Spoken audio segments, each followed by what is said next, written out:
dia, fique à vontade.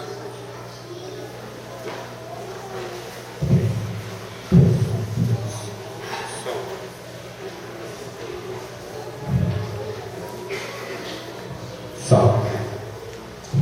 Irmãos, a carta aos Hebreus,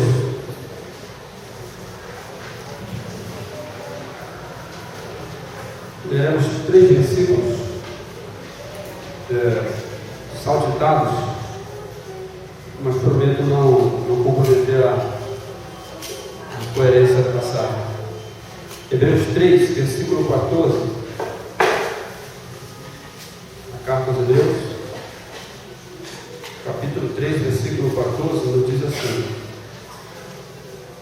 porque nos temos tornado participantes de Cristo, se de fato guardarmos firme até o fim a confiança que desde o princípio tivemos.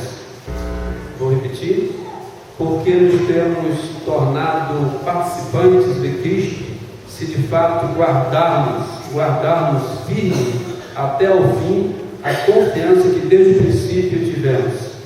Capítulo 14, versículo 14: tendo, pois, a Jesus, o Filho de Deus. Eu falei capítulo 4? Eu li o primeiro, capítulo 3, versículo 14. Ok? Capítulo 4, também, versículo 14. 3,14, agora 4,14. Tendo, pois, a Jesus, o Filho de Deus, como grande sumo sacerdote que penetrou os céus, conservemos firmes a nossa confissão. Capítulo 10, versículo 23 agora. Capítulo 10, versículo 23. Guardemos firme a confissão da esperança, sem vacilar, pois quem fez a promessa é fiel.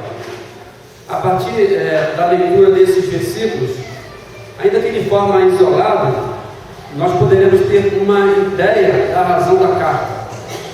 Nós podemos ter uma ideia da razão da carta.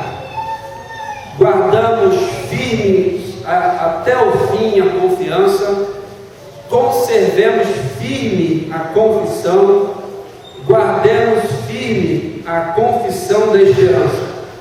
Percebe aí que a partir disso a gente vai verificar que a proposta da carta é fazer provocar na comunidade este desejo.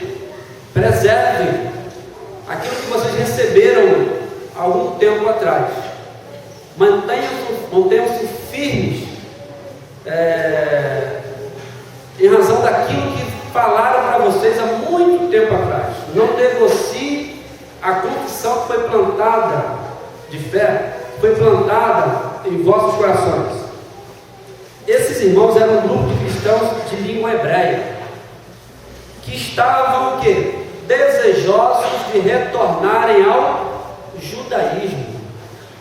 Era um grupo de judeus que viviam na prática judaica, da sua religião judaica, ouviram a mensagem cristã, mas que durante algum tempo essa mensagem cristã passou a ser aquele carro citado pelo reverendo Mal. O carro que até atendia, o carro que até era interessante, o carro que até era bonito, desculpem na carona da sua ilustração, o carro que até era bonito, mas veio um mais moderno, e aquele a quem nós amávamos, e aquele a quem nós cuidávamos, perdeu sentido, não tem mais significado. E é exatamente isso. Esses irmãos abraçaram a fé, mas eles estavam meio que olhando para trás, desejosos de retornarem ao judaísmo, porque o cristianismo estava perdendo sentido para eles. O cristianismo estava perdendo sentido, porque quando a coisa começa a perder o sentido, nós começamos a procurar sentido em outra coisa. Se uma coisa perde sentido, vamos procurar sentido em outras coisas. E é exatamente isso que eles estavam fazendo, procurando sentido no judaísmo, porque para eles o cristianismo não dava a eles mais sentido. E nós vivemos aí numa sociedade muito convidativa, muito sedutora nas suas diversas formas, nos seus diversos segmentos, que muitas vezes eu, você, cada um de nós, muitas vezes começamos a pensar a fé cristã em razão daquilo que nos oferece, daquilo que é agradável, daquilo que é bom, mas que está muito aquém da fé, muito aquém do Evangelho. Mas quando o Evangelho perde sentido, nós não temos mais noção, não temos mais condição de estabelecermos parâmetros. O que é muito aquém em relação ao Evangelho passa a assumir um significado muito grande no nosso coração. E aí é que vem o perigo. Essa carta ela é muito atual. Parece que ela foi escrita para a igreja de hoje. De repente você pode se encontrar na condição desses personagens. E a proposta é expor a condição deles e mostrar para vocês o que o autor da carta fez para que esses camaradas não retornassem à fé.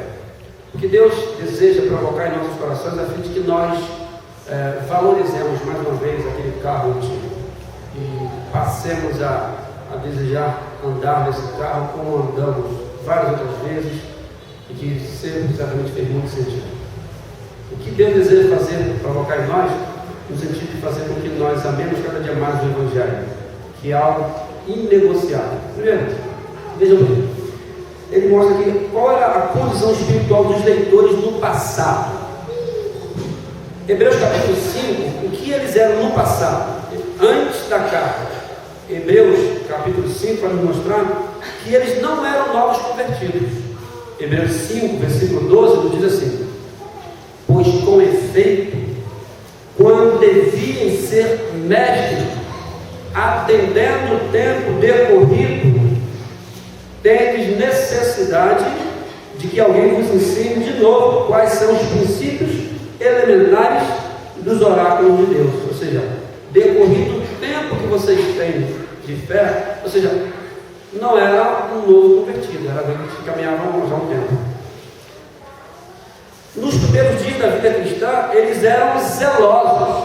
Capítulo 6, versículo 10 diz assim: porque Deus não é injusto para ficar esquecido do vosso trabalho e do amor que evidenciastes para com o seu nome, pois servistes e ainda servis ao céu.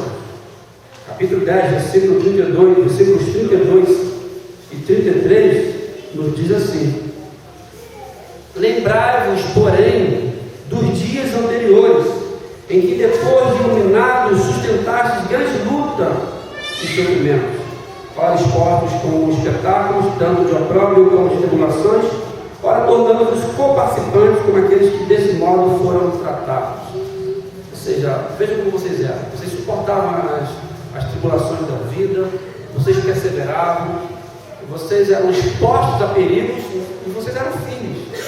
Então esta era a condição dos leitores do passado.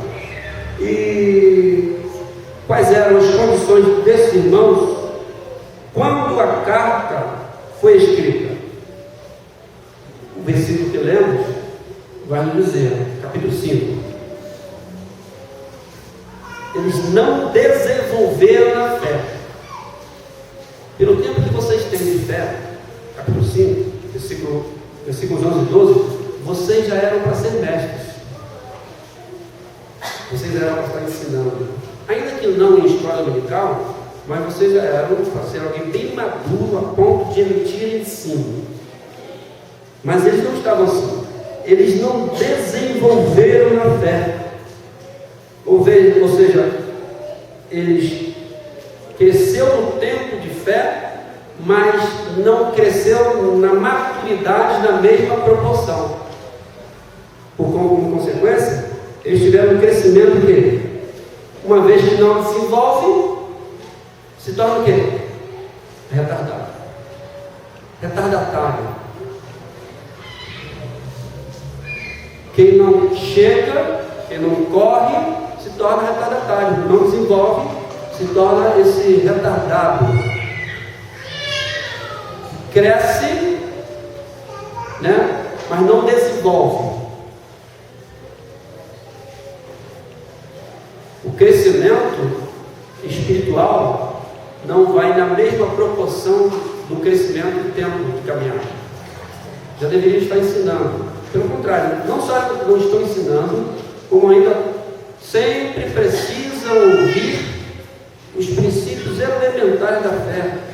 Não só enquanto doutrina, não, mas enquanto valores.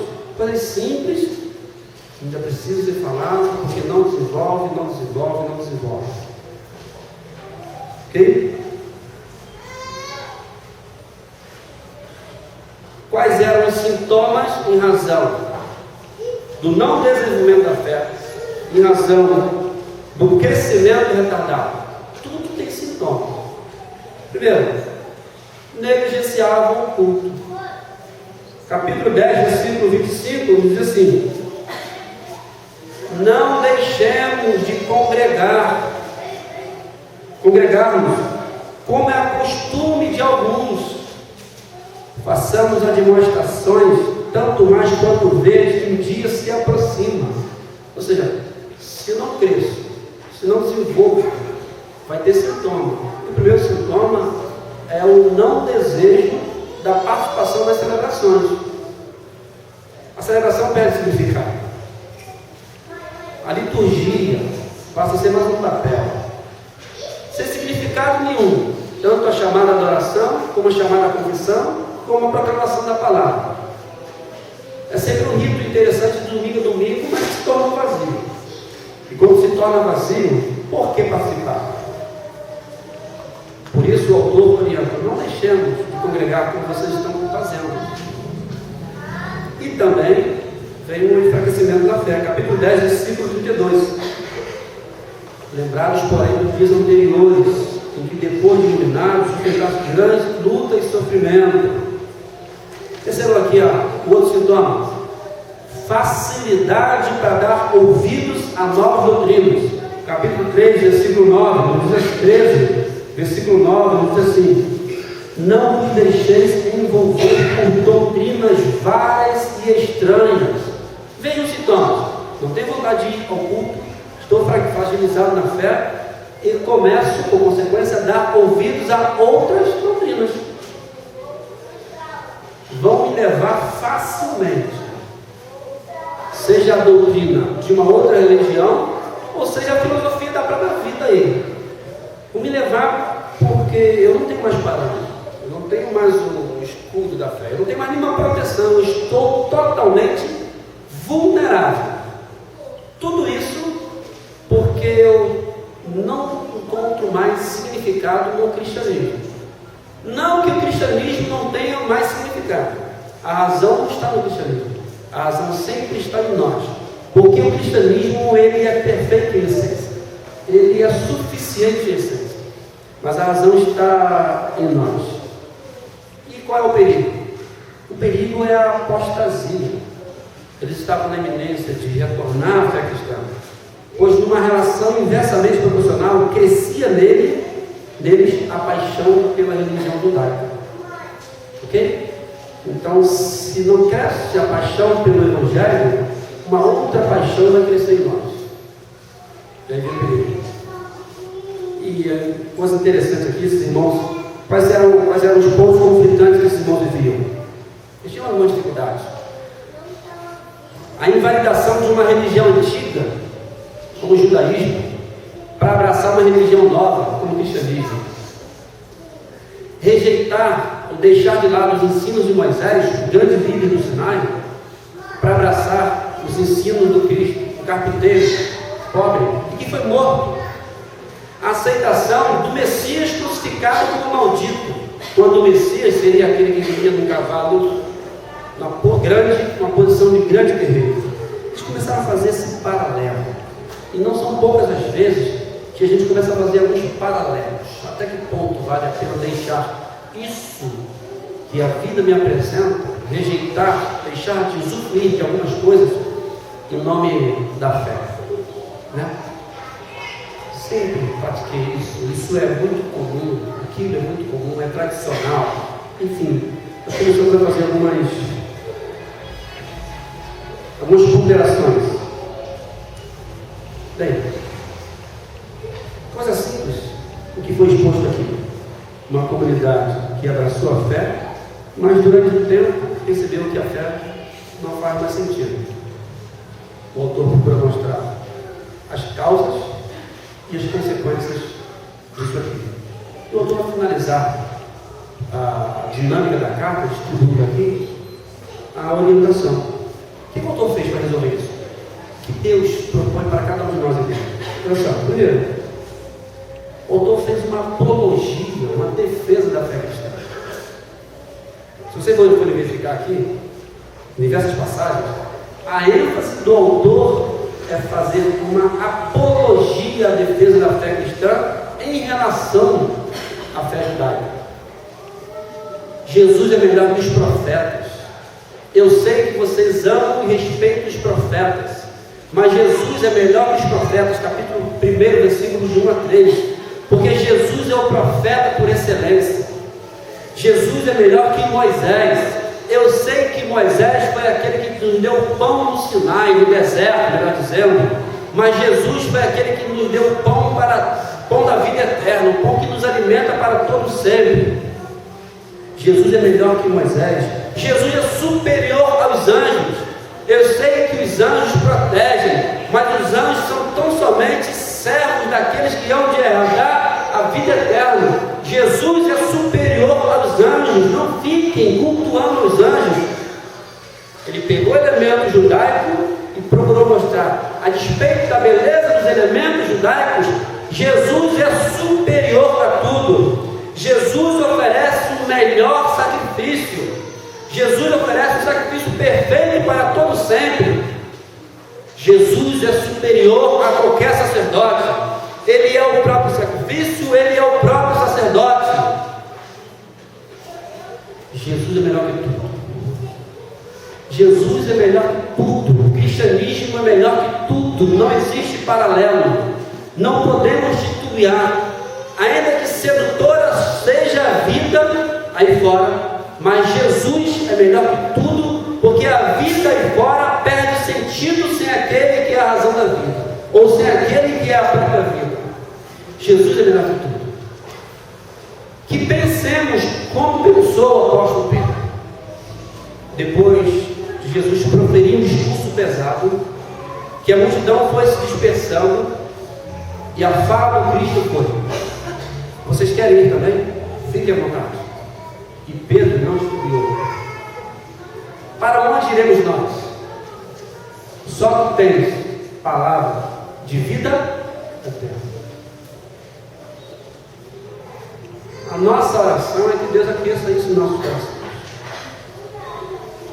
Vejam que necessariamente a fé cristã não está propondo que nós neguemos ou abandonemos aquilo que é belo, que é lindo, que é nosso, mas que nós não substituamos tudo aquilo que pode ser lindo, pode ser justo, pode ser correto, mas que nós não nos substituamos, que nós não troquemos aquilo que é a perfeição e a beleza, em essência, por isso que é perecível, que é momentâneo, que é nobre e lindo, mas que não nos garante nada. Não é um abandono da beleza da vida, mas é um convite a pensarmos a vida sobre os ombros do Cristo, que é a razão de ser de todas as coisas. Porque você pode estar caminhando em coisas até justas, mas se caminhar por caminho sem aquele que é a própria justiça, tudo perde sentido. Tudo perde sentido.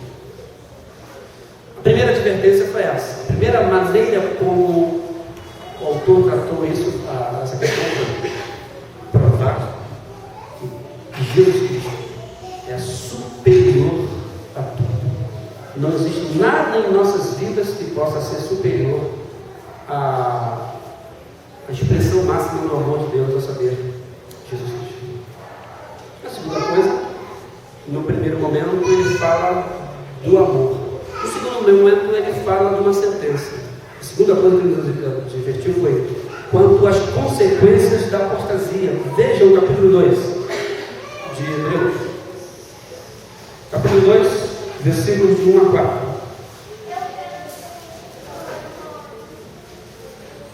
Por esta razão, importa que nos apeguemos com mais firmeza às verdades ouvidas, para que delas jamais nos desviemos. Se pois se tornou firme a palavra falada por meio dos anjos, ou seja, se vocês estão valorizando a palavra falada pelos anjos, e toda transgressão ou desobediência recebeu justo castigo, como escaparemos se negligenciarmos tão grande salvação, a qual, tendo sido anunciada inicialmente pelo Senhor, foi-nos depois confirmada pelos que a ouviram, dando Deus testemunho juntamente com eles, por sinais, prodígios e vários milagres, e por distribuições do Espírito Santo, segundo a sua vontade. Ou seja, percebam que a fala do anjo rejeitada sofreu uma consequência. E qual é a palavra mais interessante? A do anjo ou aquele que é Senhor dos anjos? A palavra do Evangelho rejeitada, a palavra, a ordem de Deus rejeitada, as consequências serão piores. Como escaparemos se negligenciarmos tamanha salvação? E aí, não é a salvação necessariamente, tão somente para a eternidade, mas é a palavra de salvação enquanto convite para vivermos a vida de forma reta, de forma correta. Negligenciar isso é um perigo. E qual é a palavra? E está lá no capítulo 1. Havendo Deus outrora falado muitas vezes, de muitas maneiras, aos pais pelos profetas, nesses últimos dias nos falou pelo Filho, a quem constituiu herdeiro de todas as coisas, pela qual Deus também fez o universo. Ele é o resplendor da glória, a expressão exata do seu ser, sustentando todas as coisas pela palavra do seu poder.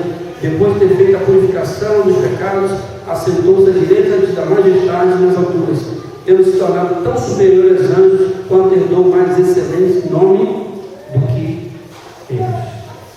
Irmãos, é uma carta simples, mas uma carta que expressa uma verdade muito próxima de nós. Muito próxima de nós porque não são poucas as vezes que, por diversas razões, nós titubeamos na fé, e isto é muito possível visto que nós somos humanos. Mas a palavra do nosso amigo hoje, a palavra do Salvador hoje, a palavra de Cristo hoje, é no sentido de entender, inclusive, as nossas limitações, as nossas fragilidades, as nossas tendências, as nossas inquietações.